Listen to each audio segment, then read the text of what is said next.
দিচ্ছি, দুইটাই কিন্তু সেম জিনিস, গ্রিস করা হয় নাই অনেকদিন, যার কারণে কিন্তু এটা ভেঙে গেছে। এটা হচ্ছে এক্সোডাস ভার্সন 3। তো এইটাও দেখেন সকেট জাম্পার কিন্তু এখান থেকে ভেঙে গেছে।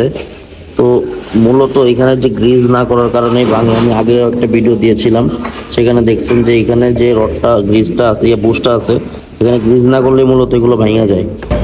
তো এটা হচ্ছে সাসপেনশন পিছনের, এটা কিন্তু ভেঙে গেছে। এটা আমি কিছুদিন আগে একটা ভিডিও দিয়েছিলাম। তো এটার অবস্থা কিন্তু এই যে দেখেন, এটা ভাঙার কারণ হচ্ছে যে বুশটা, এই বুশটা আসলে এখান থেকে ভাঙছে, যার কারণে কিন্তু হচ্ছে পুরো সকেট জাম্পারটাই চেঞ্জ করতে হচ্ছে। আর তো আমার কাছে যেহেতু কালো কালার স্প্রিংটা ছিল না, আমি লাল কালারটা লাগাইছি। স্প্রিং এর কালারটা চেঞ্জ, আমার মনে হয় এটা লাগাইলে আর একটু গর্জিয়াস লাগবে দেখতে, আর একটু সুন্দর লাগবে, এই জন্য মূলত এটা লাগাচ্ছি। তো এখানে যে বুশটা আছে, এটা কিন্তু আমরা একটা নতুন বুশ দিয়ে গ্রিস করে লাগাই দিব।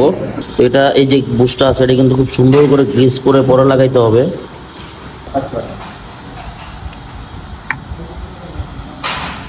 ব্যাস, এটা কিন্তু খুব ইজি ভাবে খেলবে, কারণ বাইকটা যখন এটা খেলবে উঁচা নিচার ভিতরে, তখন যদি এটা বুশটা জাম থাকে, সেক্ষেত্রে কিন্তু আপনার ওই নিচে থেকে ভাঙা যাওয়ার সম্ভাবনা থাকে। তো অবশ্যই আপনারা গ্রিস করে নেবেন প্রতি 6,000, 7,000, 10,000 কিলো পর পর, বা প্রত্যেকটা সার্ভিসে চেক করে নেবেন আসলে যে এটা ইজি আছে কিনা। তো সবাইকে ধন্যবাদ।